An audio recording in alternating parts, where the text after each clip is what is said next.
Muy buenas tardes. Les doy la bienvenida a los alumnos de la Universidad Miguel de Cervantes. Hoy día me parece que es la cuarta clase de este curso de proceso penal y hoy día es 1 de septiembre del año 2023. ¿Qué vamos a revisar o hacer en esta clase? En esta clase pretendo que conversemos sobre el mensaje del Código Procesal Penal. Eso es la primera parte. En la segunda parte pretendo ver a lo menos dos materias, que serían las disposiciones generales del Código Procesal Penal y los intervinientes. No creo que terminemos los intervinientes, es una materia bastante extensa, entonces vamos a tratar de avanzar lo máximo posible en los intervinientes. Ya. Dicho esto, ¿alguna duda, alguna consulta antes de empezar? No. Bueno, entonces empecemos con el mensaje del Código Procesal Penal. A ver, alguien que me pueda decir, díganme algún aspecto que le haya llamado la atención del mensaje. Hola, buenas tardes, profesora Ana María Muñoz. Dígame. Yo quiero comentar que estuve leyendo, avancé un poquito con esto Mm. y súper importante, me llamó la atención que más allá de la reforma procesal misma, esto es un proceso graduado, por supuesto, de irnos poniendo en corriente a lo que significa otros países en este proceso penal. Y de acuerdo a lo que salía en este mensaje, por supuesto, estuvo de la mano de académicos, debates jurídicos y comisión de expertos, donde el objetivo en sí Ya, pero se ¿qué le llamó la refleja en atención? tres Yo instituciones. creo que hay algo, discutamos de las cosas, no, no me lo diga en general, pero discutamos de lo que le llamó la atención. Dígame un punto para que lo podamos conversar. Persecución penal y la falta de la policía, ¿cierto? De incapacitación. Ya, ya, puede ser, ya. Ya, a ver, ¿quién puede? Miren, aquí podemos decir harto respecto a la falta de capacitación de las policías, la relación de las policías con la justicia. Por ejemplo, hasta antes de la reforma procesal penal, la relación era netamente con el juez del crimen. En cuanto a la capacitación del- de las policías, tenemos que realmente necesitamos una policía judicial. No sé si ustedes se acuerdan de algunas instituciones universitarias que empezaron en vista de esto de la reforma procesal penal, empezaron a dar unas carreras que tenían que ver con los peritajes. ¿Se acuerdan? Sí, Que en la pintaba bien, UTEP. pintaba bien, pero al final no se necesitaban tantos peritos. Las policías tendieron a cubrir todas estas necesidades. Ya, ¿algún comentario respecto a este Sí, punto de las policías? profe, una opinión, José Castro. Ujú. Eh, el, el código, tiene, por ser un tema, digamos, social, constitucional de un Estado, bueno, se ve una cierta digamos, pleitesía en decir de que lo ven unos expertos, como hoy día también se ven expertos, pero no se sabe cuáles expertos son. Y se le da también una cierta dignidad muy amplia a un juez. O sea, no es que el juez sea indigno, pero hay jueces que son A indignos. ver, a ver, esto como se Entonces, denomina en las nuevas técnicas pedagógicas, esto es una discusión guiada. Entonces, frente a esta discusión guiada, yo le planteé el tema. ¿Alguien que quiera hablar sobre la relación de las policías con el nuevo sistema? sí, o sea, es que hoy en día la policía no está bien preparada. Ya. Porque le explico, o sea, un fiscal manda a hacer una diligencia y yo no sé como fiscal, supongamos que yo sea el fiscal, no sé si esa diligencia se hizo bien o no. ¿Quién me garantiza que esa diligencia se hizo bien o no? ¿Quién me garantiza que un policía fue y observó tal cosa y no la observó? ¿Quién me garantiza que en un allanamiento hizo tal cosa o no la hizo? ¿O la hizo bien o la Porque hizo fue mal? una reparación. Mm. Ya, Fíjese ¿alguien que más había, quiere agregar perdón, algo más? había perdón, profe, había una serial norteamericana donde había una policía que fiscalizaba a la policía de todos sus procedimientos, un Ya, abogado. Entonces decía, mire, ¿sabe? Este procedimiento está mal. O sea, usted mató a esta persona sin necesidad de haberla matado, sin necesidad de haber actuado de esa manera. Entonces, hay mucha crítica a veces a los fiscales, pero es porque sus auxiliares de investigación no son los correctos, no son ya. los, ¿Alguien más los debidos. quisiera agregar algo más a este punto? A este punto de las policías y la relación con el Ministerio Público o con los jueces incluso, ¿no? Ya. Otro punto que ustedes quisieran destacar del mensaje del código, porque hay muchos puntos bien, muy interesantes del mensaje. A ver, señorita Connie, Profe, buenas tardes. buenas tardes. Mi- Profe, yo tengo, bueno, entre 2 y 3 puntos. A ver. El primer punto es cuando nos dice que hay un punto de vista económico, Sí, una mayor distribución en cuanto a lo político, cuando dice que debe haber una justicia accesible, que generalmente siempre los delitos que cometen, o sea, generalmente las personas que cometen el delito son personas que tienen una cierta, se podría decir como, no quiero que suene mal, pero como pobreza. Yo lo tomo así, como que, porque es pobre tiene que robar, entonces como que lo único que sabe es robar. Así yo lo vi desde mi punto de vista. ya. El segundo punto que podría yo, que me quedó muy recalcado cuando dice que eh, eh, era el tema de que si los delitos no son, no se podría decir como que no son no tienen tanta relevancia, el Ministerio Público podía cerrarlo. Cerraron el tema de las pruebas o, ¿cómo se podría decir? No llevar a juicio. Es no llevar a Claro, juicio. no Sí, llevarlo a juicio. justamente. Ya, interesante el Y, punto. y eh, Eso. es más que nada eso, sí. Don Leopoldo levantó la mano. A ver, cuénteme, ¿qué le pareció el mensaje? Y profesor, a partir de lo que estaba comentando Connie, yo creo que hay varios elementos bien interesantes. Primero, nos ubicamos en un contexto determinado, 1995, a solo 5 años, de 5 o 6 años del término del gobierno militar. Entonces, Ujú. hay un énfasis muy importante en efectivamente consolidar un régimen democrático Mm, y económico respetuoso de los derechos humanos. mm. Entonces, la primera palabra apunta a eso, digamos, o sea, Chile está constituyéndose, qué sé yo, bla, bla, bla, en un sistema democrático, respetuoso de derechos humanos, eh, un modelo económico ya establecido, qué sé yo, reconocido, consolidado, y hace una crítica muy profunda al sistema antiguo, que no garantizaba el debido proceso Ujú. y expresamente señala, el mayor defecto del sistema penal es que no había un genuino juicio contradictorio que satisfaciera las exigencias del debido proceso. O sea, el, el derecho del acusado o imputado a ser oído no estaba adecuadamente representado en el sistema antiguo. Por tanto, un sistema nuevo tenía que dar garantías de respeto a los derechos humanos. Y en ese sentido, un elemento básico. Critica a su vez, por eso mismo, la despersonalización del inculpado en el sistema antiguo, ¿ya? Y procura en este caso tener un trato digno, respetuoso aún de estas personas. Pero como decía, le encuentro una cosa interesante.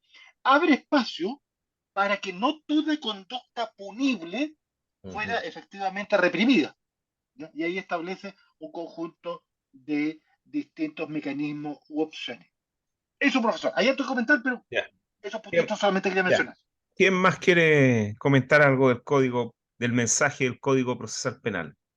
Yo, Acá, profesor, profesor. A ver, nuevamente, levanten la mano, a ver. ¿sí? ¿Quién Yo, levantó Ana la María, Ana María, ya, Ana María, ya, sí. ok, Dos cuéntame. cosas que se me quedaron pendientes fuera de lo de la A ver, policía es que el Código Procesal Penal no iba a venir a solucionar todo. También habló, ¿cierto?, de la actividad preventiva. Habló de prevenir, ¿cierto?, que la pena misma, agravar el delito, no era la solución, ¿cierto? Que había no que siempre. generar espacio de, no siempre, generar estos espacios de prevenir más que endurecer. Y lo último es que de buena manera, ¿verdad?, se abrió la posibilidad que este juez, que estaba sujeto a poder ver todas estas situaciones de investigación, acusación y juzgamiento, hoy día se ven reflejadas en distintas instituciones, que yo creo que es como lo principal de esta reforma. Ya, ¿quién más? Ahora sí, profesor. Ya, a ver. A mí, dentro de todo lo que se puede rescatar, porque mucha información del mensaje, Sí. es la importancia que le dan a los testigos de indemnizarlos por participar en un trámite de interés en el juicio, porque a mí parece, yo creo que muchas veces los testigos son muy importantes, casi fundamentales dependiendo de la situación en la cual depende de su visión de los hechos para esclarecer el proceso. Entonces, que no se haya considerado eso antes de la reforma, eh, igual me llama la atención porque al fin de cuentas estamos disponiendo del tiempo de una persona que tiene su trabajo y tiene que participar en un proceso como testigo. Entonces, bueno, eso a mí es lo que rescato de Ya, todo. ya, ¿quién más rescata algo del mensaje?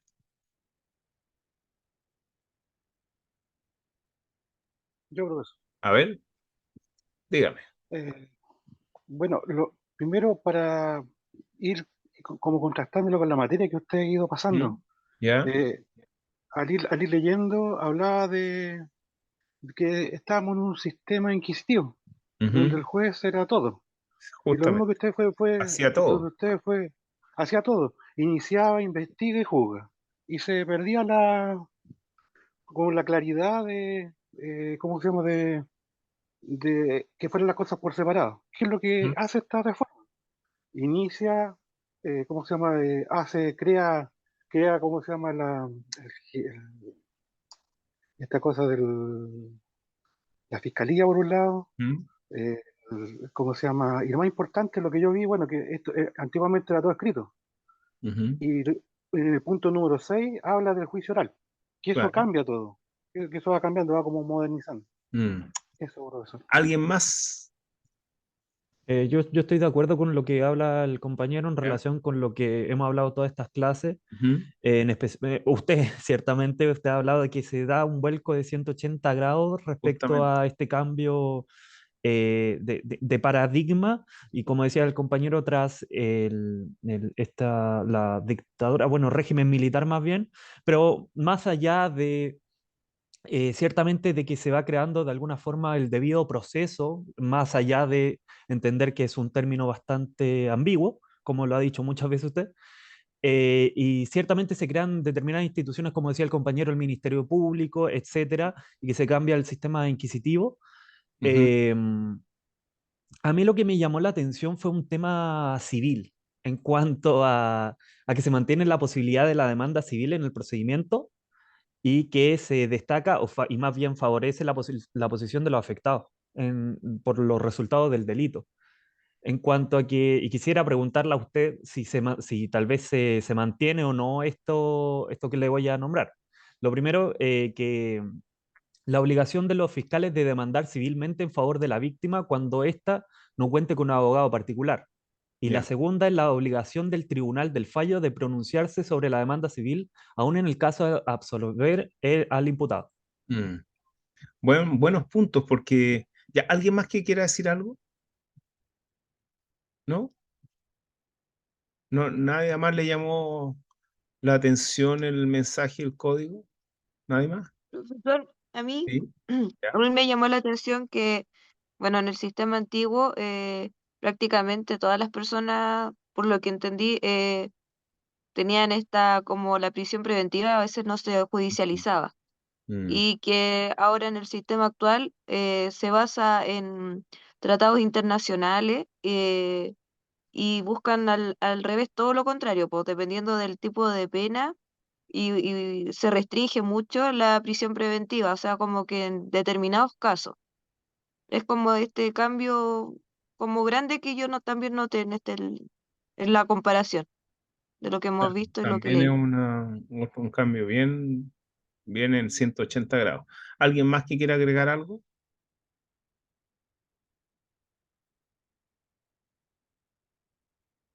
¿No? Ya, vamos a tocar ciertos puntos que ustedes hablaron. Si ustedes se acuerdan, al principio del mensaje hay como una introducción de por qué era necesario cambiar el sistema, pero sin entrar al ámbito tanto, digamos, jurídico o procesal penal, sino que habla del aspecto económico, del desarrollo, de la forma del desarrollo que ha tenido Chile en la economía, que es un desarrollo eh, fuera del Estado, privatizando muchas cosas, y donde la actividad fundamental de crecimiento del país está dada por la actividad privada, etcétera, etcétera, donde el Estado es más bien regulador, todo eso. Eso es un cambio de paradigma en relación al sistema antiguo. El otro cambio de paradigma es también el sistema democrático, la entrada en vigencia de, digamos, de la restauración de la democracia en Chile, que la restauración de la democracia en Chile necesitaba un procedimiento penal y un proceso penal que resguardara las garantías de debido proceso. Y ahí habla, por ejemplo, indica esta situación de las personas que habían sido privadas de libertad en un año, que 40% de las personas, o sea, una gran cantidad de personas, habla algo de 750.000 personas habían sido detenidas anualmente. Habla del año 87 al año 92 me parece. Parece que en ese periodo se detuvieron a 750.000 personas. Entonces, eso es el inicio del mensaje. Después, bueno, se tocan varios tópicos, entre los cuales ustedes han tocado también bastantes tópicos, que es, por ejemplo, esta posibilidad de que la voluntad de las partes o la voluntad de las personas afectadas por el delito tenga, tenga valor en el proceso penal, y ahí están las salidas alternativas, que nadie las tocó, pero están en los acuerdos reparatorios y la suspensión condicional del procedimiento. Eso también es bastante importante. Bueno, renglón aparte. Implica todas las instituciones que hubo que crear para que se instaurara el sistema procesal penal, empezando por el Ministerio Público. Y lo otro, que esta necesidad de un debido proceso y también de una debida investigación racional y justa, está dada porque si bien podríamos decir que las personas que cometen delitos habitualmente son las personas que son procesadas por el sistema, también hay una gran cantidad de personas que no cometen delitos habitualmente o que se ven involucradas en situaciones delictuales y que lo cometen una vez en su vida, o que se ven involucradas y son inocentes, entonces necesitan también ser tratadas como inocentes. Y otro punto también bien interesante es que lo que ustedes leen es el mensaje que se envió al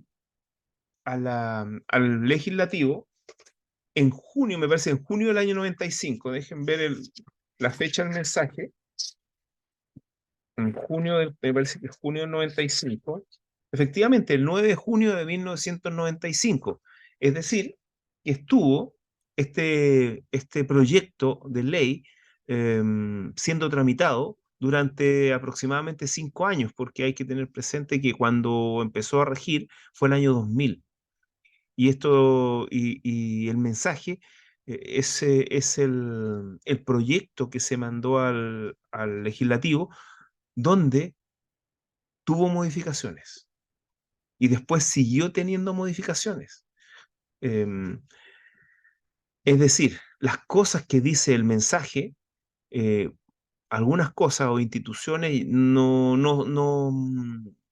fueron cambiadas, como por ejemplo fue cambiada la institución del juez de garantía. No, de hecho, no se llama juez de garantía, sino que juez de control de la instrucción, así se llama en el mensaje. Actualmente bueno, se le denominó después en la ley, en el código aprobado, juez de garantía, porque realmente es un juez que resguarda las garantías procesales de los imputados y también de todas las personas que puedan intervenir.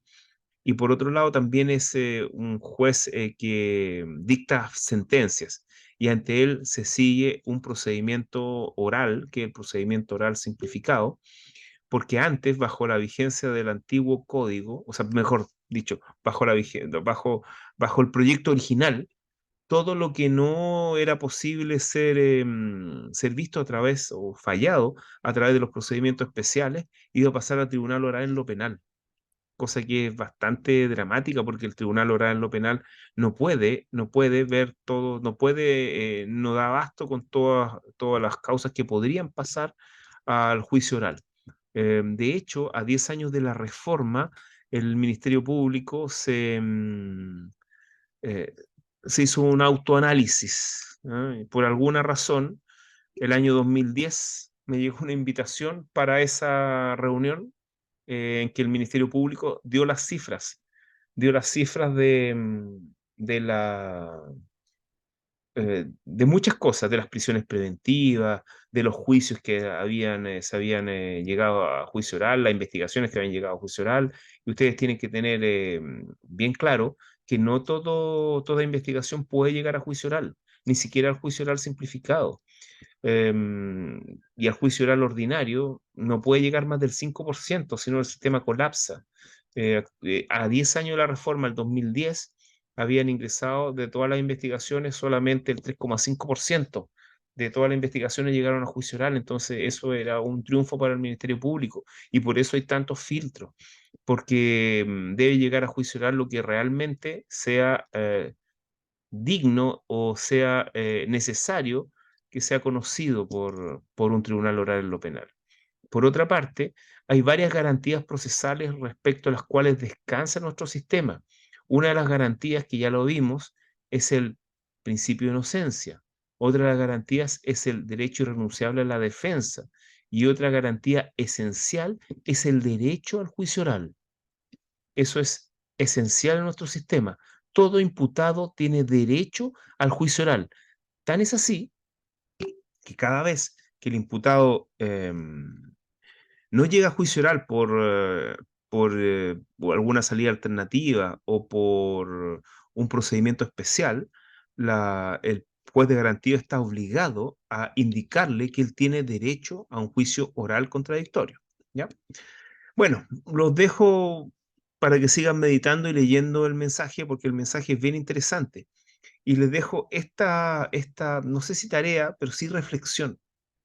Comparen el mensaje del Código de Procedimiento Penal, por una parte, y el mensaje del Código Procesal Penal, por otra. Se van a dar cuenta que, que son diferentes, que en cierta medida el mensaje del Código de Procedimiento Penal es más romántico, idealista, con lo que puede pasar o debe pasar. En cambio, el mensaje del Código Procesal Penal es un mensaje más realista y más crítico, bastante crítico de lo que existía antes. En cambio, el mensaje del Código Procedimiento Penal no es crítico, o las críticas realmente las soslaya por podríamos decir, por la calidad que debieran o deben tener los jueces del crimen, ¿no? Situación que no se, no se materializó en la práctica durante los 100 años que aproximadamente que duró el procedimiento antiguo. Entonces, es bastante interesante comparar los dos mensajes, ¿ah? Bueno, entonces, continuemos con la parte de ir avanzando en el procedimiento penal o en este curso de proceso penal, ¿no? Y el próximo capítulo que nos toca ver son las disposiciones comunes o disposiciones generales del Código Procesal Penal. ¿Alguna duda antes o consulta antes de continuar? ¿Mm?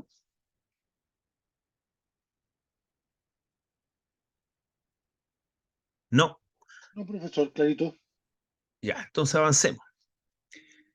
Recuerden que ustedes tienen que ir avanzando en el material que les mandé, que es una guía, y actualmente estamos en la página 28, que son las disposiciones generales. Si ustedes revisan cualquier código, cualquier código, se van a dar cuenta que tiene disposiciones comunes o disposiciones generales. Esas disposiciones generales obviamente dicen relación con lo que es general en cualquier proceso o procedimiento. Procedimiento más propiamente, que son aquellas disposiciones por las cuales se va a regir de manera genérica el procedimiento o el proceso. En este caso, ustedes, por ejemplo, en el Código de Procedimiento Civil, ustedes tienen el libro primero, que es las disposiciones comunes a todo procedimiento. ¿Y por qué les digo que tienen que revisar los códigos respecto a estas disposiciones comunes o disposiciones generales, que realmente se podrían también llamar disposiciones generales? Porque ocurre que si es que no están regulados en los códigos especiales, se van a regir por las disposiciones comunes a todo procedimiento del libro primero del Código de Procedimiento Civil. Ahora, ustedes seguramente van a revisar estas disposiciones generales o comunes en cada uno de los códigos y ustedes se van a dar cuenta que siempre va a haber un artículo que va a decir en lo no dispuesto específicamente por este código se va a regir supletoriamente por las disposiciones comunes a todo procedimiento, libro primero del Código de Procedimiento Civil. Eso lo pueden revisar en la Ley de Tribunales de Familia, que me parece que es el artículo 57, en el Código Procesal Penal, me parece que es el artículo 52. El Código del Trabajo está en las disposiciones de los procedimientos, el libro tercero. Y si no existieran estas disposiciones generales, entonces se regirían por las disposiciones comunes a todo procedimiento, el libro primero del Código de Procedimiento Civil. Entonces, ¿qué vamos a revisar ahora? Algunas disposiciones generales del Código Procesal Penal. Si ustedes revisan ahí, lo primero es revisar el artículo 14, que dice que no hay, que habla de las horas y días hábiles y que dice que en materia procesal penal no hay días ni horas inhábiles. ¿Qué significa eso? Que cualquier gestión o actuación puede ser hecha en cualquier día y a cualquier hora por razones obvias, por necesidades obvias del proceso penal. Como un ejemplo, les puedo dar el artículo 149 del Código Procesal Penal, en donde se habla de ciertos regímenes respecto de ciertas apelaciones de medidas cautelares, empezando con la prisión preventiva, en que esa prisión preventiva puede ser incluso conocida por las cortes o por los juzgados de garantía o los tribunales orales en lo penal, incluso en días feriados. Bueno, después ahí está el artículo 16, que ustedes también lo pueden revisar, y que dice que los plazos son fatales e improrrogables, los que establece el Código Procesal Penal. Bueno, por razones obvias, porque son plazos legales. Todos los plazos legales son fatales e improrrogables. Sin embargo, hay dos plazos legales en el Código Procesal Penal que no son fatales. Esos son el plazo de la investigación de 2 años, que es legal, pero no es fatal, por razones que ya vamos a revisar, y el plazo para acusar, que tiene el Ministerio Público para acusar, que son 10 días una vez que se ha cerrado la investigación, pero que tampoco es fatal, bueno, por una reforma que se estableció para fortalecer la persecución penal, uno podría decirlo. Después viene el artículo 17, que a pesar que los plazos legales o los plazos sean fatales, se pueden pedir algún entorpecimiento y pedir un nuevo plazo. El artículo 18 plantea la renuncia de los plazos, que para ello se necesita facultades especiales de los abogados. ¿Ah? También otra disposición general que viene por ejemplo, a modificar la ley 18.120 es que los solamente abogados pueden comparecer en representación de los intervinientes o partes en un proceso. Eso también es interesante. Lo mismo ocurre en materia de laboral, también solamente abogados. Ahora, el Código Procesal Civil, es decir, el proyecto, también tiene esta modificación, que solamente abogados puedan concurrir, pueden representar a las partes en un proceso. El artículo 19 es interesante porque le da un gran poder al Ministerio Público, que yo ya se los he dicho, se los he mencionado, en el sentido es que el Ministerio Público tiene bajo su control, o digamos, tiene a su disposición todas las bases de datos que maneja el Estado. El Estado, incluso a los privados, están obligados a informarle salvo que sea información que comprometa la seguridad nacional o principalmente la seguridad nacional o utilidad pública, y eso puede ser reclamado ante la Corte de Apelaciones respectiva. Pero en principio, ninguna persona puede negarse a proporcionarle información al Ministerio Público dentro del ámbito de una investigación. Después de revisar estos artículos un poquito saltados, podemos ir directamente a una materia bien interesante y especial e importante, que son las notificaciones. Respecto al régimen de notificaciones, también supletoriamente se rigen por las reglas de los artículos 38 y siguiente del Código de Procedimiento Civil, disposiciones comunes a todo procedimiento. Pero aquí hay varias cosas interesantes. Primero, existen ministros de fe especiales en materia procesal penal.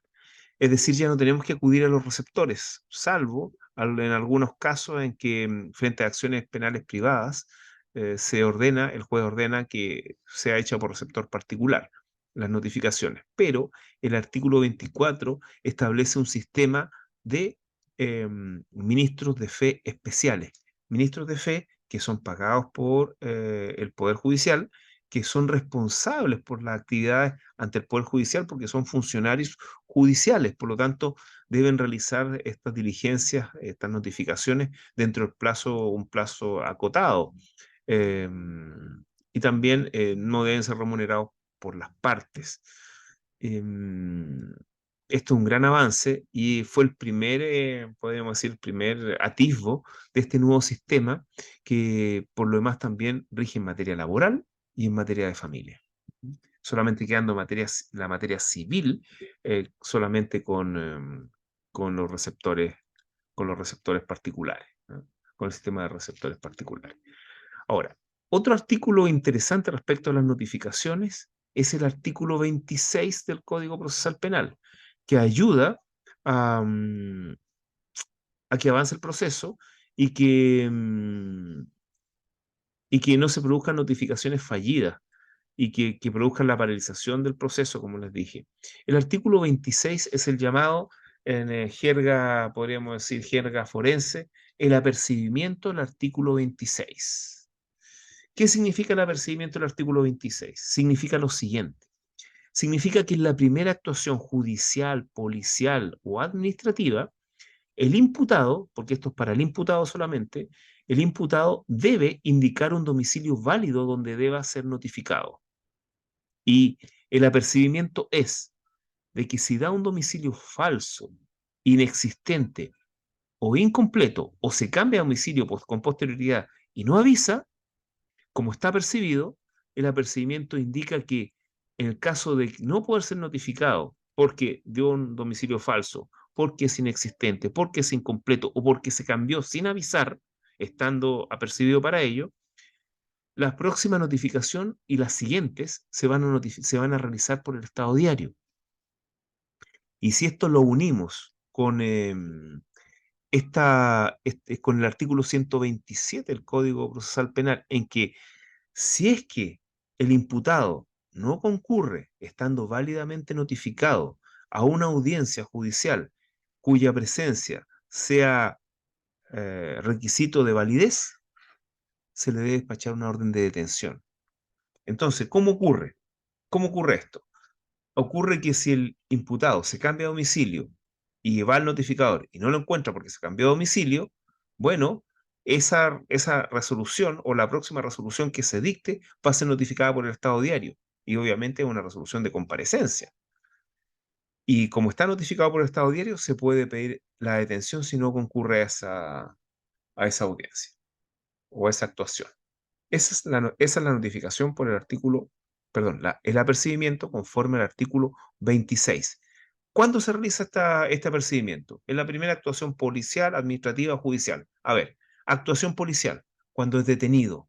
Cuando una persona es detenida en flagrancia, es decir, en el acto que está cometiendo el delito, por ejemplo, o momentos después que cometió el delito, la policía lo va a detener y en ese momento lo va a apercibir por el artículo 26. Y ahí va a quedar fijada el domicilio. Posteriormente puede ser dejado en libertad por una orden del fiscal o a lo mejor pasa a control de detención. Si pasa a control de detención, el juez de garantía, en el mismo control de detención, se va a fijar de que este imputado haya sido apercibido conforme al artículo 26. Si no lo apercibió Carabineros o la policía que lo detuvo, investigaciones, en este caso va a ser el juez de garantía quien lo va a percibir y le va a indicar que señale su domicilio bajo ese percibimiento. Lo mismo si el imputado es, por ejemplo, citado a la fiscalía también, el fiscal le va a indicar de que señale su domicilio y después lo va a percibir por el artículo 26. Le va a decir, señor, en este momento yo lo percibo conforme al artículo 26 y le va a explicar. Entonces, deme bien su domicilio y si se cambia me avisa. Es el artículo 26. ¿Alguna duda respecto al artículo 26? Porque el artículo 26, este percibimiento es esencial. A ver. ¿No? ¿Quedó claro? Bueno, excelente. Ya. El artículo 28 es una reiteración del artículo 6 del Código de Procedimiento Civil en el sentido de que cada vez que una persona tenga mandatario judicial, un interviniente, con él se deben entender las notificaciones, salvo que el juez estime que hay que notificar directamente al interviniente, como por ejemplo a la audiencia al imputado. También se le notifica eh, eh, a pesar de tener abogado y mandatario judicial. El artículo 30 también es un artículo esencial que está repetido en el Código del Trabajo y en la Ley de Tribunales de Familia. ¿Qué dice el artículo 30? Dice que cada vez que una persona está legalmente notificada para que concurra a una audiencia, si no concurre a esa audiencia, como estuvo legalmente notificado y citado a ella, se va a entender que queda notificado inmediatamente de todo lo que ocurrió en esa audiencia.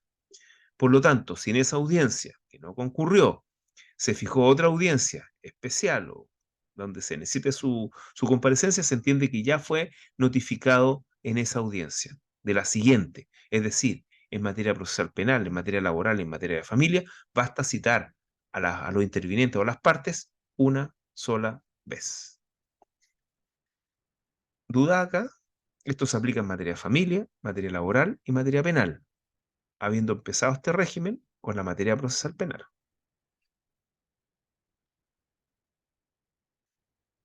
No, ya. Por último, el artículo 31, también un artículo esencial y que por primera vez estableció las notificaciones especiales y tecnológicas en Chile.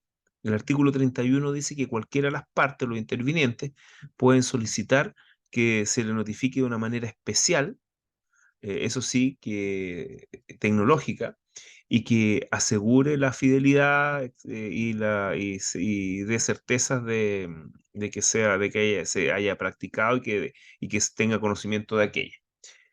Generalmente, yo me acuerdo que cuando se instauró la reforma procesal penal en Chile, se empezaron a dictar muchos cursos de proceso penal. Yo me acuerdo que tomé un diplomado el año 2004 al respecto y era interesante porque era un sistema nuevo. Si bien ya llevaba 4 años de vigencia la reforma en Chile, hay también que tener en cuenta que la reforma se fue estableciendo por regiones. Entonces, el 2004 habrá estado, no sé, vigente en 4 regiones, una cosa así. Empezó primero en la región de la Araucanía y la región de Coquimbo, la cuarta región, que son regiones que no tienen tanta población. Sí conflictos, pero no tanta población. Entonces, se fue practicando al respecto. Y yo me acuerdo que, como decía cualquier medio de notificación, me acuerdo que habían simulaciones en donde uno pedía, por ejemplo, que se le notificara por teléfono, un llamado telefónico a través de un ministro de fe. Entonces ya el ministro de fe certificaba de que realmente esa persona había contestado el teléfono, etcétera. Uno podía pedir que se lo notificara por teléfono, por vía, eh, por correo certificado, no sé. También uno podía pedir que se lo notificara eh, por cualquier medio realmente. Y lo más importante, o lo que se estableció como norma, fue el correo electrónico, sin que el artículo 31 mencionara el correo electrónico. Fue la forma que se estableció como estándar para notificar, porque es una forma que da fe de que la notificación se hizo y también que es posible transmitir la resolución íntegra. Actualmente uno podría decir que lo notificaran al WhatsApp sin ningún problema. No, el correo electrónico no es la única forma de ser notificado. Bueno, esto serían las notificaciones. ¿Dudas, consultas respecto a las notificaciones?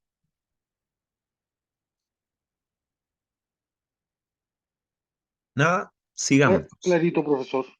Ya. Vamos a las resoluciones judiciales, a las resoluciones de actuaciones judiciales. Bueno, aquí realmente se repiten bastantes cosas, pero hay cosas bien interesantes que menciona por lo demás la doctrina y quizás no los códigos, pero bueno, el artículo 34 habla del poder coercitivo de las resoluciones judiciales. Quien cumple una resolución judicial no le está haciendo un favor al Estado ni a un juez, sino que está obligado a hacerlo. Quien es citado por un tribunal no es invitado, sino que es citado y es su obligación comparecer. Es decir, y si no comparece de manera voluntaria, tendrá que comparecer de manera forzada. Eso dice el artículo 34. Nada, podemos decir que ninguna novedad, pero refuerza el imperio de los tribunales. El artículo 35 es un artículo interesante. ¿Por qué es interesante? Porque doctrinariamente los tratadistas siempre han discutido esto, siempre han tratado de ver qué efectos o cómo se sanciona la delegación de funciones. Cuando hablamos de delegación de funciones en materia de tribunales o en materia de la actuación de un juez, estamos hablando de delegación de funciones jurisdiccionales. Y en este caso, no sé, ustedes si han sido alumnos míos en primer año, está bastante claro que doctrinariamente y en teoría, la única sanción eh, que debiera aplicarse frente a la delegación de funciones jurisdiccionales no es más que la inexistencia. Sin embargo, el artículo 35 se la jugó por otra sanción, y esta otra sanción es la nulidad procesal. Entonces, actualmente podemos decir que hay un texto legal en Chile que trata sobre esto de la delegación de funciones y señala que la sanción es la nulidad procesal. No es gratuito ni tampoco es, podríamos decir, una, una cosa exótica que el Código Procesal Penal trate sobre esto, porque precisamente una de las, em, uno de los defectos más grandes del sistema antiguo era la delegación de funciones, como ya se las señalé en las dos primeras clases. ¿Ya? El artículo 36 nos dice algo que tiene que ver con el debido proceso, que en lo posible todas las resoluciones deben estar fundadas, en especial las más complejas. ¿Por qué razón? Por razones de debido proceso. ¿Qué implica esto? Por razones de la impugnación de la resolución judicial.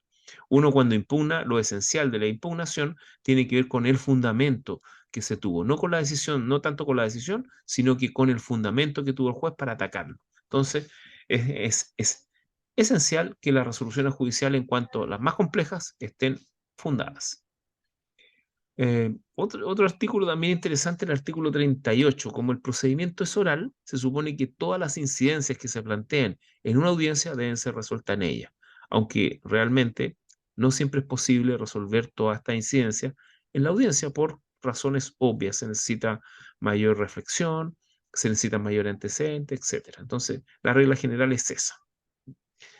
Y por último, una materia sumamente importante, yo diría para cualquier abogado, y da lo mismo si se dedique o no se dedique a asuntos penales, porque hay cosas a las cuales uno no puede escapar.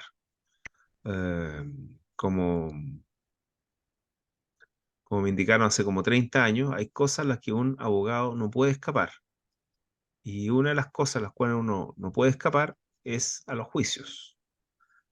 Ustedes, a pesar que no quieran ejercer la profesión como abogados litigantes, siempre van a tener alguna consulta de un familiar, un amigo, un vecino, el que sea, sobre algún juicio, sobre si está bien notificado, si está obligado a comparecer, cuánto tiempo tiene para contratar un abogado, es decir, para defenderse, muchas cosas de respecto al juicio. Pero una de las más importantes, sobre todo en materia procesal penal, cuando un imputado, una persona, ha sido perseguida injustamente o de manera negligente por el Ministerio Público, bueno, en estos casos la única, a veces la única, podemos decir, en cierta medida, de castigo al ente persecutor, al Ministerio Público, va a ser la condena en costas. Entonces, todo abogado debiera saber que frente a una situación así, antes de demandar al fisco, lo cual es muy complejo, eh, la condena en costas va a ser la forma en cómo va a ser indemnizada la persona. Entonces es esencial que ustedes conozcan la regla de la condena en costas en materia procesal penal, que por lo demás están las disposiciones generales, el artículo 45-51. Son reglas muy básicas, son sumamente sencillas. La primera regla podemos decir que es la misma regla del juicio ejecutivo, es decir, quien pierde el juicio oral paga las costas. ¿No?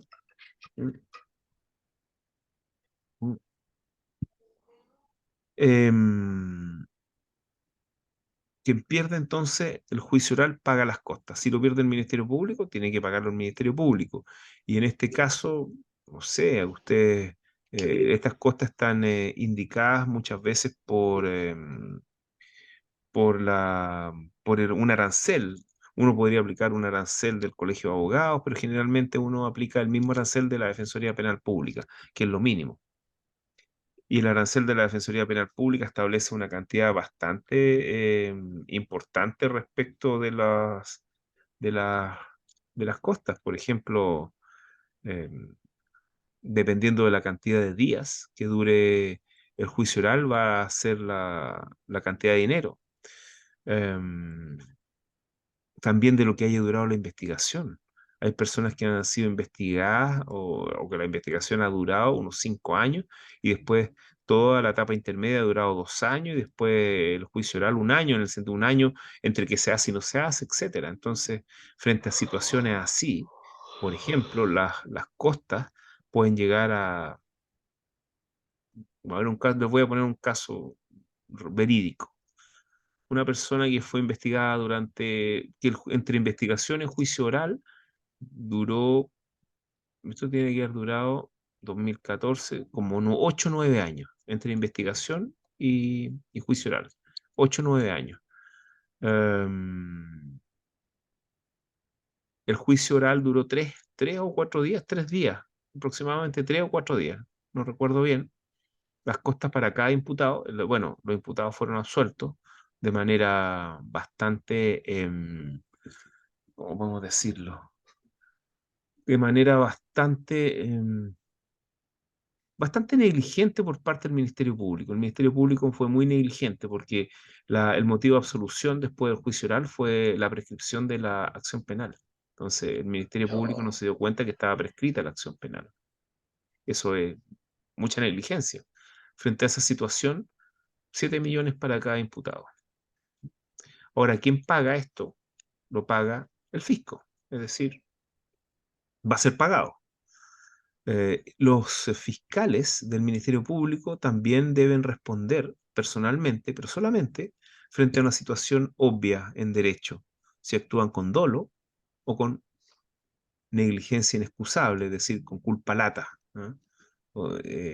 Y negligencia inexcusable en el conocimiento del derecho, por ejemplo.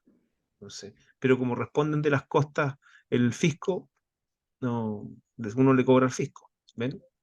Entonces, a veces el Ministerio hay que tener en cuenta que el Ministerio Público, por muy poderoso que sea, está servido por seres humanos que cometen delitos, o sea, perdón, cometen errores y que muchas veces cometen errores bastante groseros.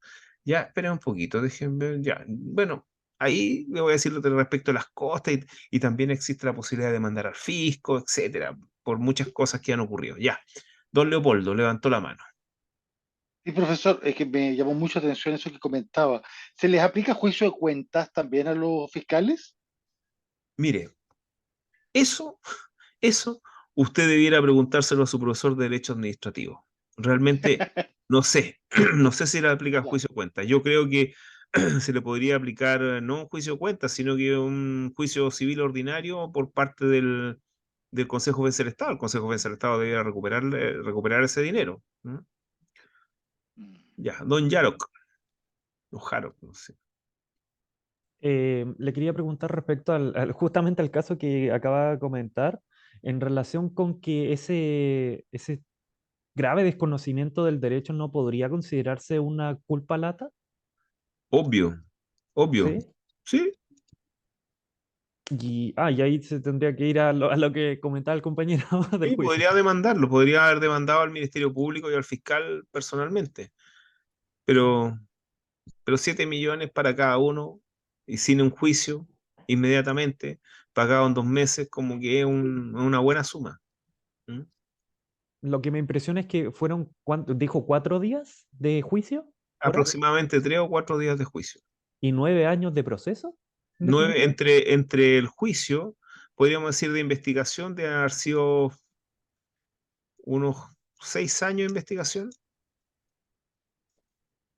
Increíble. No, no es increíble, es cosa que es posible, es posible. Ahora, la investigación no solamente se demoró por el Ministerio Público, también se demoró por la defensa, porque la defensa, una vez que fueron formalizados los imputados, em, se pidió un peritaje que en definitiva no fue hecho de manera completa por la BRIDEC. La BRIDEC no se quiso pronunciar de manera completa sobre el peritaje. ¿No? Entonces eso lo demoró 1 o 2 años, un año por lo menos. También después vino la pandemia, entonces el juicio estuvo ahí stand-by como 2 años o un año y medio, en que se hacía, no se hacía.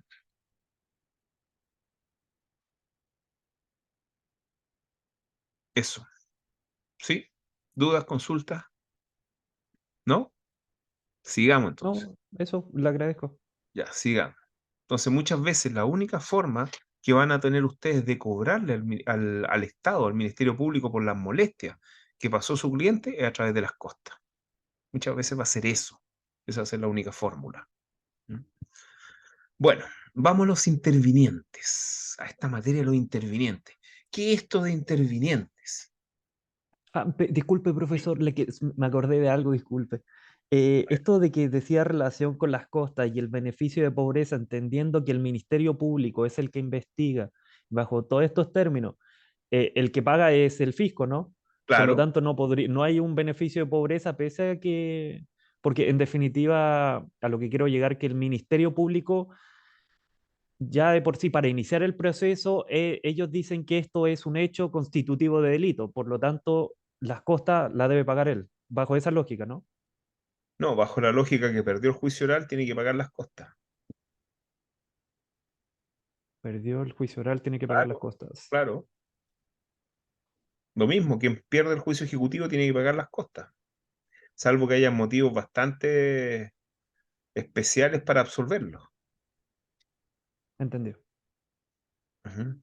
Por ejemplo, el imputado también debería ser condenado en costas, pero en general cuando es defendido por la Defensoría Penal Pública no se le condena en costas, o también cuando acepta un procedimiento especial en donde acepta la responsabilidad o acepta los hechos, tampoco se le condena en costas porque entiende que le ha ahorrado recursos al Estado. ¿Mm? Ya, ok, gracias. Mm, ya, vamos a los intervinientes. La primera pregunta que surge frente a los intervinientes es la siguiente. ¿Por qué intervinientes? ¿Por qué no partes? Y la respuesta es la siguiente. ¿Por qué no partes? Bueno, porque durante gran parte del procedimiento, no del proceso, del procedimiento, o podríamos decir de la actuación denominada investigación o de la etapa llamada investigación, no estamos frente a un juicio. Por lo tanto, si no hay juicio, no hay partes. Entonces, ¿cómo les denominamos técnicamente? Intervinientes, es decir, aquellas personas que están legitimadas para actuar durante una instancia, no una instancia, sino que una etapa que no es jurisdiccional, sino administrativa. ¿Quiénes están autorizados para actuar en esta etapa que es administrativa? Bueno, los intervinientes. Esos son los que pueden actuar en la etapa que no es administrativa, perdón, que es administrativa y no es un juicio. Por eso se le llama intervinientes. Pero desde que se presenta acusación, ya podemos tener un juicio, o desde que se provee la acusación, ya tenemos juicio o proceso, y ya propiamente no podríamos hablar de intervinientes, sino que debiéramos hablar de partes. ¿Ya? Ahora, la mayoría digamos, de las personas que son procesadas por la justicia, cuando yo hablo de procesadas, es que ingresan al sistema procesal penal, no terminan en juicio oral. Por lo tanto, ahí se puede hablar en cuanto a cantidad, se puede hablar más de intervinientes que de partes. Hay muy poco juicio oral. Bueno, hecho esta reflexión, tengo que decirles quiénes son los intervinientes en materia procesal penal. Al respecto, tenemos el artículo 12 del Código Procesal Penal. El artículo 12 nos dice quiénes son los intervinientes. Y los intervinientes, a ver, esto es re fácil.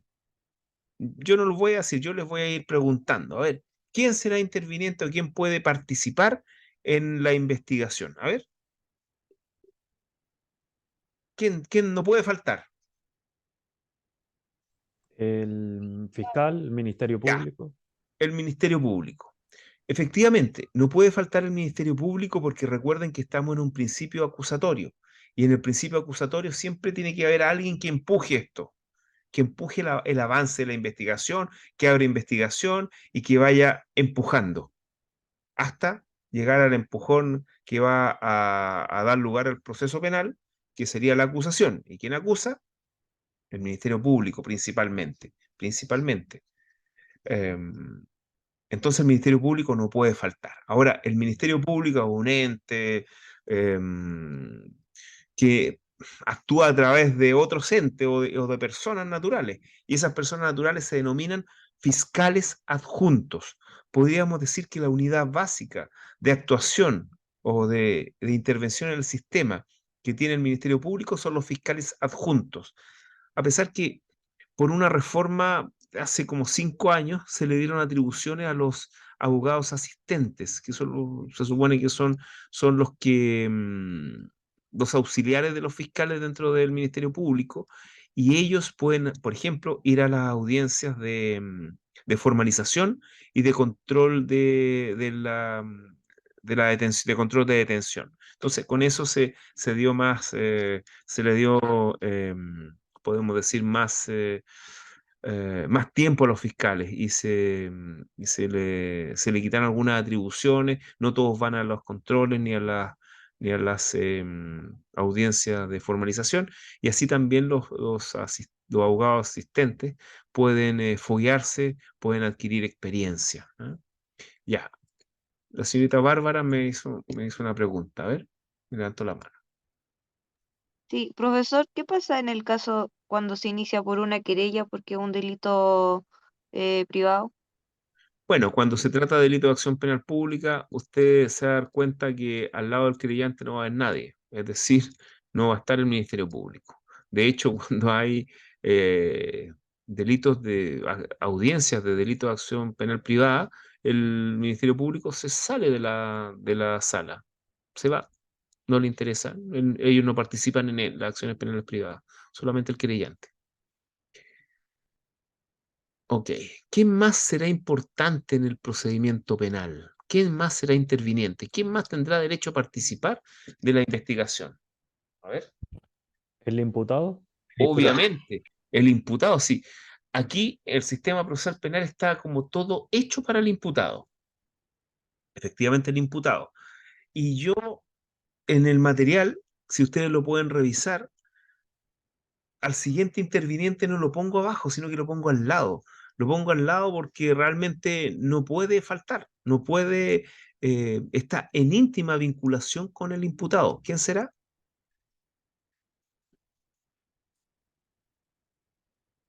El El defensor. defensor. Justamente por el defensor, efectivamente, por el artículo 10 del Código Procesal Penal y por el artículo 19, número 3 de la Constitución, se torna el defensor un interviniente que siempre tiene que estar presente en cualquier actuación en que sea requerido el imputado. Siempre tiene que tener defensa, siempre, el defensor. ¿Quién es el defensor? El defensor es un abogado, ya sea que corresponda a que trabaje en la Defensoría Penal Pública, ya sea que trabaje en la Defensoría Penal licitada, ya sea que en una fundación especial, etcétera, o un abogado particular, un defensor privado. Todos ellos son defensores, solamente abogados habilitados para el ejercicio de la profesión.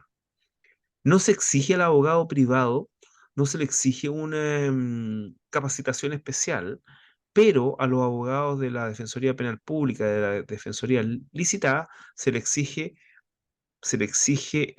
preparación, ya sea con un curso, teniendo un grado académico, un curso, un diplomado fundamentalmente en reforma procesal penal, o pasando un curso, una prueba habilitante, ¿no?, para ser defensor. Entonces, esto es bastante importante respecto del sistema procesal penal, donde eh, todos están capacitados, todos, digamos, todos los abogados que están, que son intervinientes o que participan en esto, desde el juez, están todos capacitados. Por eso son tan técnicas las audiencias penales, ¿no? Cosa diferente que uno puede hablar de la materia laboral o la materia de familia, que no es tan técnica, en donde el juez es una, es un, se torna como uno más que quiere solucionar el conflicto, ¿no? Y muchas veces ayuda a una u otra parte, o ayuda a ambas partes para que solucionen el conflicto. Bueno, ¿quién más será interviniente acá? Querellante y la víctima. Claro, obviamente, la mayoría de los delitos se cometen contra las personas o las cosas de las personas, las propiedades. Entonces ahí está la víctima. Y ahora vamos a ver quién es la víctima. La víctima es la afectada directamente por el delito. Y el querellante no es más que la víctima o su heredero testamentario o representante legal que, que presenta una querella y se hace, digamos, se hace querellante, que querellante es otro tipo de interviniente, y vamos a ver que el querellante se puede convertir en parte posteriormente en el proceso penal. Una serie de garantías diferentes a la víctima, para lo cual yo les pido que tienen que leer para la próxima clase, porque vamos a conversar de esto, el trabajo del rol del querellante en el proceso penal, ¿ah? El rol del querellante en el proceso penal, que es un artículo que se los mandé hace como 2 o 3 semanas. Está en el Classroom para que lo lean, y también está en mi página, también lo pueden descargar de ahí. Bueno, eh,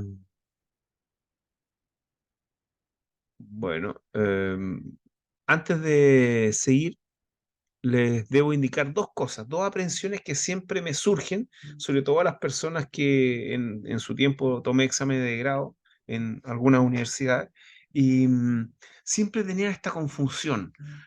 Tienen dos confusiones esenciales y que son imperdonables. La primera es que no conocen la etapa del procedimiento penal.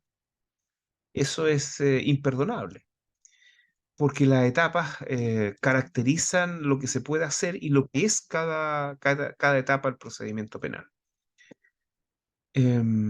Son 3 etapas en el procedimiento penal. La etapa de investigación, que es netamente administrativa, no es jurisdiccional, aunque se toman algunas decisiones jurisdiccionales, pero no es jurisdiccional y está a cargo del Ministerio Público, que no es un ente que ejerza jurisdicción tampoco. La segunda etapa es la etapa intermedia, donde en la etapa intermedia empieza el proceso penal, que es una etapa más bien preparatoria del proceso penal. O podríamos incluso indicar que la etapa intermedia es la etapa, podríamos decir, de discusión. Da una fase de discusión, ¿no? Y varias cosas más que pueden ocurrir ahí, pero principalmente discusión y depuración de la litis, podríamos decir, donde se ofrece la prueba y se discute acerca de la prueba. Y por último, el juicio oral. Esa es la tercera etapa, que podríamos caracterizarla como una etapa esencialmente probatoria. El juicio oral es esencialmente prueba. esa es la primera cosa que uno tiende a corregirle a los alumnos y ya cuando están en quinto año ya están dando examen de grado, bueno, ya deberán lo corregido en su momento, que es este el momento para que lo sepan. La segunda cosa también que los alumnos desconocen o confunden, mejor dicho, confunden, es esto de los intervinientes. Los intervinientes están en el artículo 12 del Código Procesal Penal y son aquellas personas autorizadas para intervenir en el procedimiento penal, principalmente en la investigación. Después podemos hablar de partes, pero a eso se le llama intervinientes. Entonces algunos dicen, cuando uno le pregunta, a ver, ¿quién es interviniente? Y dicen la policía, y dicen el juez de garantía. Entonces, eso es aberrante. El juez de garantía no es interviniente, el juez es juez. Lo que pasa es que en algunos programas de algunas universidades no se pasa esta materia como intervinientes, sino que se pasa como sujetos procesales. ¿Ok? Los sujetos procesales son diferentes a los intervinientes. Los sujetos procesales son aquellos entes que están regulados en el Código Procesal Penal, pero no son intervinientes. Algunos serán intervinientes, pero no son todos, no todos los sujetos procesales son intervinientes. Para que quede absolutamente claro, los intervinientes son los del artículo 12 del Código Procesal Penal. Los sujetos procesales son otros, la policía, juez de garantía, etc. ¿Ya? Don Yaro levantó la mano. Sobre las etapas del proceso penal, ¿corresponde nombrarlas como momentos jurisdiccionales? Mire, me parece que hay una clase por ahí perdida quizás en Procesal 1, donde yo vinculo los momentos jurisdiccionales con la etapa del procedimiento penal. Y, por ejemplo, la investigación obviamente no es ninguna etapa, no es una etapa jurisdiccional, ahí no hay nada. Podríamos decir que un antejuicio o una recopilación de antecedentes para llevar a alguien a juicio. Ahí no hay momento jurisdiccional. Pero, por ejemplo, en la etapa intermedia podríamos decir que es una etapa de conocimiento conjuntamente con el juicio oral, que también es conocimiento. Y cuando termina el juicio oral, recién viene la etapa de juzgamiento, es decir, aquella etapa reflexiva donde el tribunal oral en lo penal va a tomar su decisión. Y el cumplimiento, bueno, el cumplimiento administrativo, principalmente en materia procesal penal, entonces no es propiamente una etapa jurisdiccional, aunque a veces se puede dar una etapa jurisdiccional ante los jueces de garantía cuando se regulan estas formas especiales de cumplir. ¿Mm? Entendido. Profesor, Gracias. ¿Ya? profesor, disculpe, Ujú. ¿desde cuándo la persona es imputada? Ya, eso lo vamos a ver cuando veamos el imputado, pero es muy sencillo. Eso está en el artículo 7 del Código Procesal Penal. Y se es imputada desde que la investigación se dirige contra él, ya sea por un acto administrativo, policial o judicial. Desde ese momento, sepa o no sepa la persona que es imputada, desde ese momento es imputada, desde que la investigación se dirige contra él. Y el artículo 8 nos dice que desde el momento que una persona es imputada, le nacen todos los derechos de la reforma procesal penal. Todos, específicamente y especialmente el de la defensa. Doña Bárbara. O sea, yo puedo ser imputado sin haber sido formalizado. Obvio, sí. Está la investigación formalizada y la desformalizada. Muchas investigaciones ya se siguen contra un imputado, algunas no. Algunas son innominadas porque todavía no se sabe quién va a ser el imputado porque se está investigando. Pero obviamente el acto de imputación puede llegar por una detención en flagrancia, por ejemplo. El acto de imputación puede llegar por una denuncia. El acto de imputación puede ser una querella, etcétera. O puede ser una instrucción de oficio por parte del Ministerio Público que abre una investigación. Entonces el imputado muchas veces no sabe que es imputado. Se entera porque le llega una citación, se entera generalmente porque le llega una citación, ¿no? Porque va la policía a verlo, por alguna instrucción de investigación, etcétera. Ya, ¿quién más? Doña Bárbara. Y profesor, es que tenía una duda respecto a eso cuando se habla de formalizada, desformalizada. ¿En Pero qué eso momento estaba? Pero va a depender del caso, como lo explica. pero lo vamos a revisar. Lo vamos a revisar Ya. cuando entremos en la etapa de investigación. Vamos a ver que la etapa de investigación se clasifica en formalizada y en desformalizada y que ambas son diferentes. ¿Eh? Pueden ocurrir diferentes cosas. por ejemplo, desde ya le anticipo que las medidas cautelares personales solamente operan en la investigación formalizada. ¿Mm? Ok, ya, pasemos al primer interviniente. El primer interviniente es el Ministerio Público. Bueno, en el material, y también hay otros materiales que ustedes pueden revisar, el Ministerio Público realmente es el Estado quien persigue al imputado. Hay antecedentes remotos en el Imperio Romano, por ejemplo, donde teníamos funcionarios que perseguían a las personas que no pagaban impuestos. Ahí tenemos un funcionario que perseguía, pero es muy remoto eso. El Ministerio Público recién se vino a crear después de la Revolución Francesa, es hijo de la Revolución Francesa el Ministerio Público, y se fue expandiendo a lo largo de Europa a medida que los ejércitos napoleónicos iban invadiendo distintos lugares de Europa. Y el Ministerio Público no es más que el Estado que persigue los delitos. Se le entregó esa función al Estado de perseguir delitos, ¿no? Entonces, desde ahí también se entiende de que la relación procesal en el proceso penal se da entre el Estado y el imputado. Aunque yo puedo agregar de que eso es, podemos decir, modernamente, porque no siempre fue así. En el tiempo romano, en el tiempo griego, en el tiempo de la antigüedad, no era el Estado quien perseguía, sino que eran los particulares que perseguían y el Estado eh, eh, eh, entregaba un funcionario ante quien se siguiera el juicio, pero no era propiamente el Estado quien perseguía. Entonces, eso modernamente es el Estado, ¿ah? Ahí hay una definición del Ministerio Público, una definición chilena por lo demás, eh, que podríamos decir que es un organismo autónomo y jerarquizado, cuya función es dirigir en forma exclusiva la investigación, ejercer la acción penal pública y llevar a juicio a los imputados, conforme a la ley. Bueno, después tenemos las bases constitucionales y legales del Ministerio Público, que es la regulación principalmente del Ministerio Público. Tenemos tres bases: las bases de control, las bases de función y las bases orientadoras de la orientadora del Ministerio Público. A ver, en cuanto a las bases de control, esto es bastante interesante. ¿Por qué razón? Porque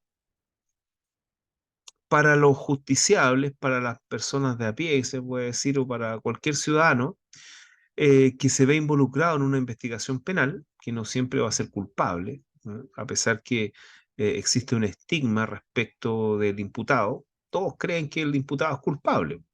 Entonces, por eso necesita muchas armas y muchos mecanismos de defensa. Y en este aspecto, eh, una persona que se ve imputada frente con su abogado, lo primero que le va a preguntar, bueno, ¿y quién controla el Ministerio Público? ¿El Ministerio Público va a hacer lo que quiera conmigo? ¿Me va a intervenir los teléfonos? ¿Me va a intervenir mis correos electrónicos? ¿Me va a citar en múltiples ocasiones? ¿Me va a citar en una audiencia de formalización? ¿Va a decir puras mentiras respecto a las cosas que se cometieron, que son cosas que supuestamente se cometieron y que la víctima solamente lo ha dicho? Entonces, frente a todas esas situaciones, muchos imputados se sienten así. ¿Que acaso que la palabra del Ministerio Público es ley? ¿Que acaso el juez cree todo lo que dice el Ministerio Público? Em, entonces, frente a eso, surge la pregunta, ¿quién controla al Ministerio Público? ¿Quién controla? Frente a eso, por desgracia, o sea, por desgracia, hace aproximadamente, a ver, estamos en 2023, debe haber sido hace aproximadamente 8 años. Hace aproximadamente 8 años hubo un reportaje del Mercurio de un día domingo en donde ponían un cara a cara, que era bien interesante. Un abogado y dos abogados con posiciones antagónicas. Entonces, uno decía que el Ministerio Público no tenía, era muy difícil controlarlo. No estaban establecidos controles respecto al Ministerio Público. Y por otro lado, aparecía un abogado, no me acuerdo si era un fiscal o un penalista, y que señalaba lo siguiente, y que encontré bastante razón. Em, el Ministerio Público tiene mecanismos de control, tiene variados mecanismos de control. Lo que pasa es que la mayoría de los abogados o no conocen la forma de controlar al Ministerio Público o no ejercen ese control por diversas razones, no sé, razones de tiempo, razones de ser pragmático. Frente a un reclamo fiscal, prefiero que el proceso avance, la investigación avance, o que se cumpla con la diligencia que se pidió muchas veces. Entonces, ¿para qué voy a perseguir la responsabilidad personal del fiscal, etcétera? Entonces, esto es lo que vamos a revisar ahora, los mecanismos de control del Ministerio Público, establecido obviamente por la Constitución y las leyes, porque hay que recordar que un componente esencial del Estado de Derecho es que todos nos encontramos sometidos a la Constitución y las leyes. No solamente nosotros como particulares, sino que principalmente y fundamentalmente el Estado y sus organismos. De hecho, eh, un aspecto moderno de bastante importancia, o sea, un aspecto muy importante modernamente, es el control del Estado por la ley o la autoridad por la ley y por la Constitución. Entonces, ¿vamos a la fase de control? ¿Revisemos? ¿O alguien quiere decirme algo antes de? Porque me imagino que esto ya lo leyeron, entonces podría ser esto una conversación. A ver,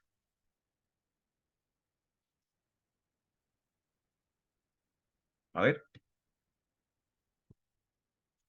¿alguna duda, alguna consulta? ¿No? Nada, este es un tema, como podrían decir por ahí, este es un tema candente, ¿no? De candente actualidad, este tema. ¿Mm? ¿Quién controla el Ministerio Público? Ya. Bueno, vamos a la base de control. Primera base de control, el control político. El control político lo apreciamos primero respecto a la elección. ¿Qué fiscales son elegidos? Los fiscales que son elegidos son los fiscales con responsabilidad política, que es el fiscal nacional y los fiscales regionales. Ellos son elegidos. Bueno, el proceso de elección, no, ustedes lo pueden leer, pero fundamentalmente le voy a decir cómo opera el proceso de elección respecto al fiscal nacional, que este año se eligió un nuevo fiscal nacional, este ya el tercer fiscal nacional, desde la entrada de la reforma procesal penal. No, este es el cuarto fiscal nacional, cuarto. Si ustedes revisan la Constitución, bueno, y todo lo que se comentó a fines del año pasado y principios de este, el fiscal nacional primero tiene que ir a un concurso. ¿Un concurso ante quién? Un concurso ante la Corte Suprema en pleno. Tiene que concursar con su antecedente, tiene que hacer una exposición, tiene que decir cuál van a ser su proyecto en estos 8 años que va a ser fiscal nacional, tiene que dar sus cartas de presentación, etc. Y la Corte Suprema va a elegir, de los concursantes, va a elegir cinco candidatos. De esos 5 candidatos, el presidente de la República va a elegir a uno. De ese candidato, el Senado va a ratificar a ese candidato por 2/3 de sus miembros en ejercicio, lo cual es un quórum bastante elevado. Entonces, frente a una situación así, obviamente el criterio de selección implica un control por parte del Ministerio Público, por lo menos por parte de las autoridades políticas. ¿Por qué razón? De hecho, no sé, ustedes saben que hubo una suerte de escándalo en la elección de este fiscal nacional, no porque haya sido escandalosa la elección de él, del fiscal nacional actual, sino en el sentido de los candidatos, los que se presentaron, que hubo descalificaciones entre ellos, etcétera. Pero fue bastante, no sé, yo diría que extraño que se eligiera un fiscal nacional que no sea una persona de las filas del Ministerio Público. Eso fue bastante decidor. No sé si en ese sentido el ambiente habrá estado muy enrarecido en el Ministerio Público, no sé qué habrá pasado, pero eh, como les digo, no se eligió alguien del, perteneciente al Ministerio Público. Entonces, ahí hay algo. Em, Podemos decir también que el fiscal nacional anterior también hubo algunos problemas en cuanto a su elección y también hubo unas cosas de no mucho decoro, de haber participado en reuniones con autoridades políticas. ¿Ah? ¿Quién sabe para discutir qué cosa? Uno no puede saber porque ahí no se le aplicó la ley del lobby porque estaba siendo candidato. Pero el resultado fue que hubo bastante suspicacia respecto de ciertos procesos vinculados a políticos, por ejemplo. Entonces, hay un control, por lo menos de las autoridades políticas respecto al fiscal cuando se le elige, porque es diferente elegir a uno que a otro. Es decir, tengo entendido, no me acuerdo bien, pero, por ejemplo, el primer candidato no fue ratificado por el Senado, entonces tuvieron que pasar a otro candidato. ¿Ven? Entonces, eso denota una suerte de control respecto al Ministerio Público y en específico porque también se controla lo que se va a hacer, porque cada candidato al puesto de fiscal nacional viene con su proyecto. Entonces, también es interesante eso. Don Leopoldo. Profesor, yo le pondría un adjetivo más radical a lo que ha ocurrido con los dos últimos fiscales. O sea, bochornoso, Sí, puede ¿ya? ser Y, bochornoso, y- sí. y creo que hay un proceso que está tremendamente viciado, que es este besamanos a los senadores, ¿ya? Bueno, Voy a ocupar esa terminología antigua, ya, pero creo que es muy precisa en este caso. Y que ocurre un fenómeno de tremenda opacidad. Entonces uno se pregunta como ciudadano, ¿a qué acuerdo llegan los fiscales con los electores, que finalmente significan cosas tan extrañas como en estos días entrevistaban al fiscal nacional en CNN y él ya, decía que no había ninguna causa de derechos humanos abierta del año 2019? ya. ¿Oink? Dice uno. Entonces, pero ¿cómo Mm, se había multiplicidad de hechos de público mm, conocimiento? Entonces, ahí hay un problema que efectivamente el control político eh, adolece, voy a decir, primero de opacidad, segundo, eh, el tema está viciado en términos de que se llegan a compromisos políticos mm. para la elección del fiscal, Al que van en parecer. contra, a parecer Mm, de sus funciones. Entonces, en los dos últimos casos ha habido temas bien inquietantes.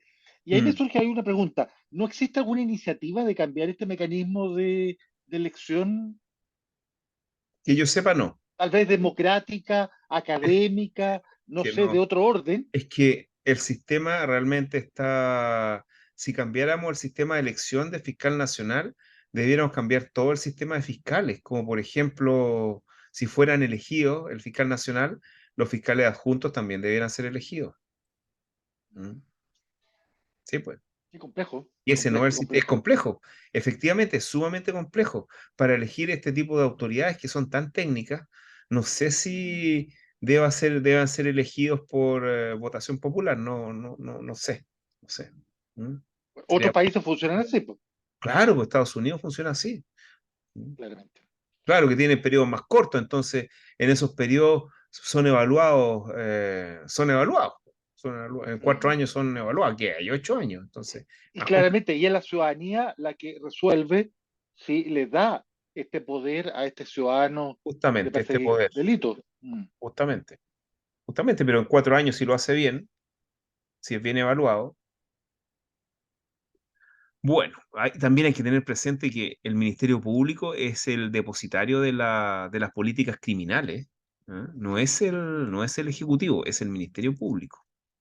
Porque el Ministerio Público va a elegir, tiene alto poder, tiene una gran cantidad de poder. Va a elegir a quién va a perseguir y a quién no va a perseguir.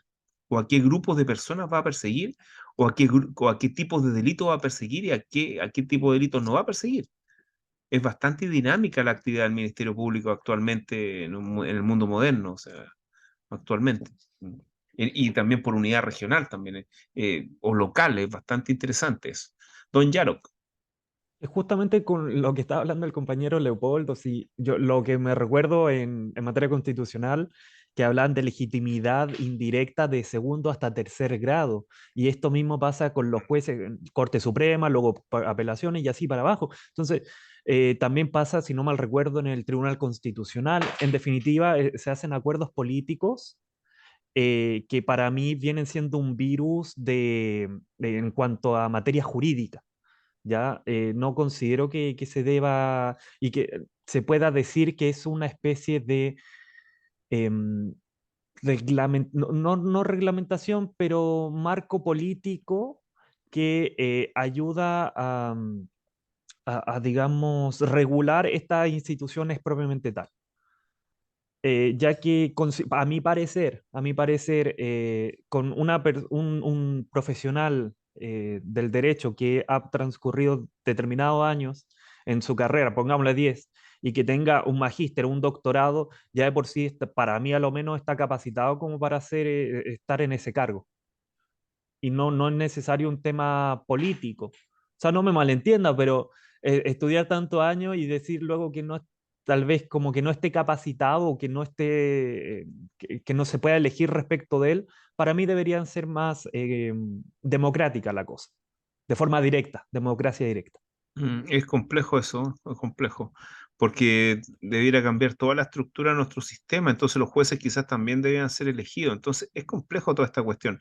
En todo caso, cualquier fiscal, cualquier candidato, o sea, de hecho, todos los candidatos que postulan, todos tienen sobrados méritos para hacerlo, y todos los que fueron elegidos, tengo entendido que también, sí, unos más que otros, pero méritos académicos tenían, méritos profesionales también, sobre todo el actual fiscal nacional tiene bastantes méritos académicos y también, podríamos decir, méritos prácticos del ejercicio de la profesión.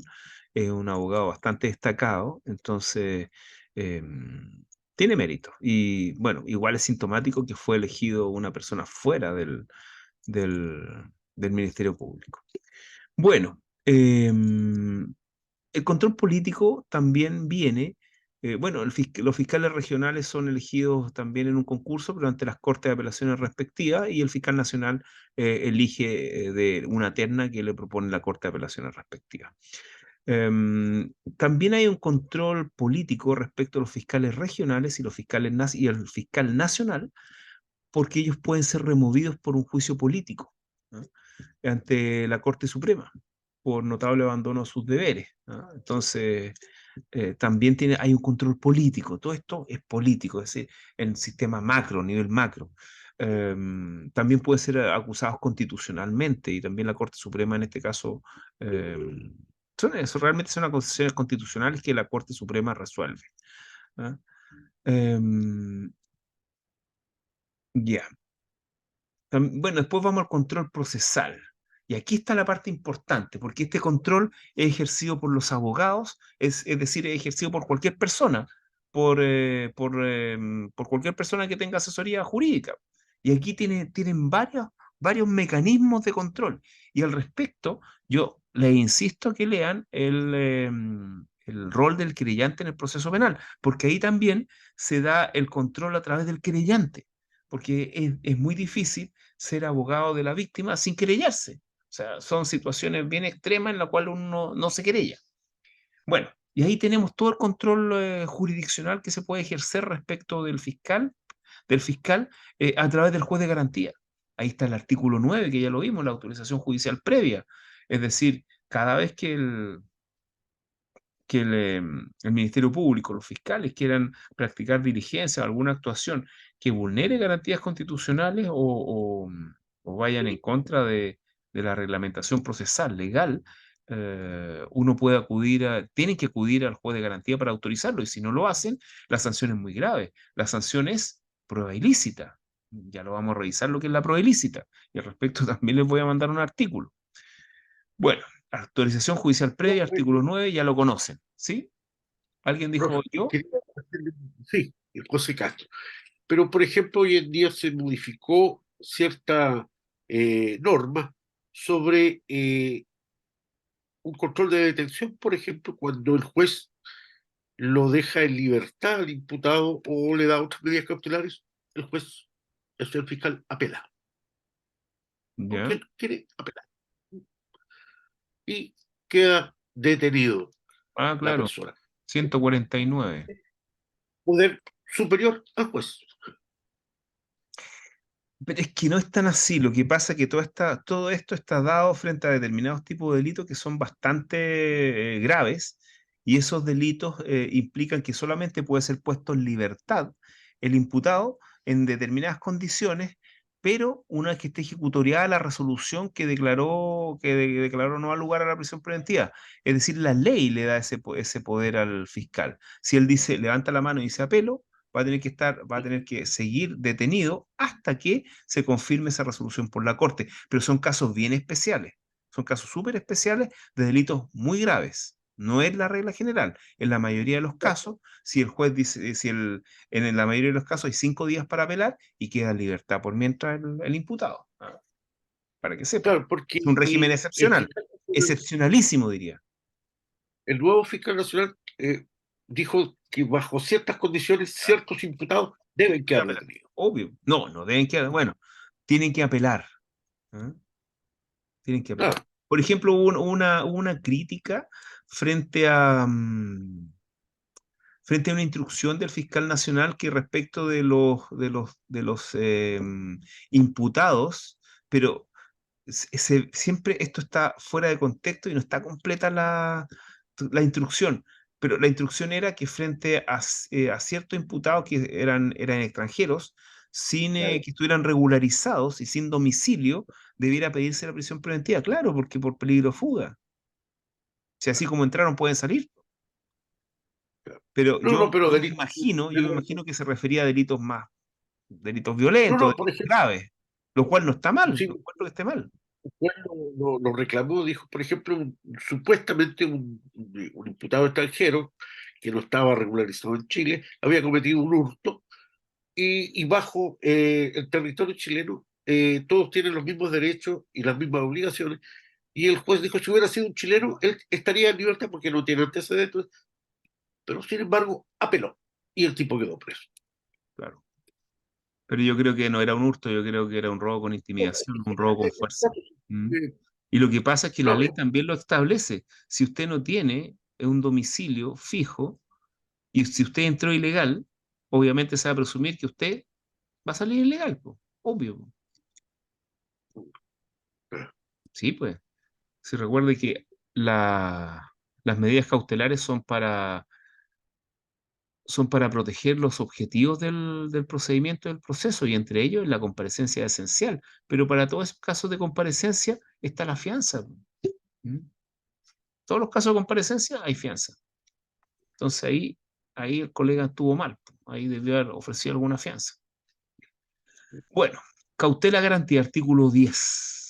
Eso también es esencial porque el control se va a dar cada vez que el imputado no pueda ejercer sus derechos. Cada vez que no puede ejercer sus derechos, entonces el defensor va a decir, hay que superar este obstáculo. Y en este caso, el juez de garantía tiene que acceder a ello. ¿Ven? También no estaríamos controlando al Ministerio Público frente a la extralimitación de sus funciones. Les doy un ejemplo. Bueno, el ejemplo está ahí en el material. Era muy común, a mí me pasó, el año 2006, creo, 2007, recién había llegado la reforma a Santiago y no me querían dar la carpeta de investigación. ¿Cuál fue la razón? No, es que lo que pasa es que la investigación no está formalizada. ¿Pero cómo? Entonces, ¿cómo voy a ir a la audiencia de formalización? Porque ahora pidieron la formalización. ¿Cómo lo voy a defender? Entonces bueno, reclamé y me la dieron. ¿Mm? Y bueno, busqué literatura y ya habían cautelas de garantía en este sentido en la región, en la cuarta región. Al respecto, cuando no querían darle carpeta porque la investigación no estaba formalizada. Entonces se concurría al juez de garantía y el juez de garantía obligaba al Ministerio Público a otorgar la carpeta a pesar de que no estuviera judicializada la investigación. Bueno, también hay un control, eso es control, es una mención solamente del control procesal, pero también hay un control administrativo. Bueno, también hay otras formas de controlar el archivo provisional, el principio de oportunidad, también se pueden reclamar. Bueno, y el control administrativo disciplinario, bueno, ustedes saben que las actuaciones de los fiscales del Ministerio Público no puede ser arbitraria. De hecho, el artículo 232, inciso tercero, castiga la formalización arbitraria. Más que castigarla, da la posibilidad al fiscal regional que pueda declarar una investigación, perdón, una formalización arbitraria. Pero yo nunca he visto que pase algo así porque eso inmediatamente implicaría dar el pase para una demanda civil. Nunca lo van a hacer, pero está la atribución de que lo haga.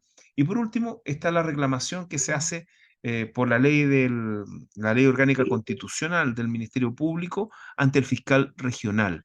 Bueno, uno puede reclamar primero ante el fiscal jefe y después ante el fiscal regional respecto del comportamiento de los fiscales. Incluso si hay una situación de parcialidad, también uno puede pedir que se cambie el fiscal que investiga el caso, etcétera. Y bueno, y después hay tipos especiales de responsabilidad administrativa, ya le dije la formalización arbitraria, y también está la responsabilidad del Ministerio Público, que por el hecho de cometer un ilícito civil, tiene responsabilidad civil. La ley orgánica, el artículo 4 de la ley orgánica del Ministerio Público dice que responde el fisco por las actuaciones del, del, de los fiscales adjuntos, y el plazo de prescripción son 4 años desde el hecho. Como ya le dije, responde el fisco, y eso sí que tiene que haber un componente en la conducta. Tiene que ser una conducta injustificadamente errónea o arbitraria, es decir, el mismo grado que se le exige a los jueces por el error judicial. ¿Ah? Bueno, y por último, el fisco puede repetir contra el fiscal que actuó con dolo o con culpa grave, ¿ah? Culpa lata. Y ahí hablo sobre un problema de responsabilidad, etc.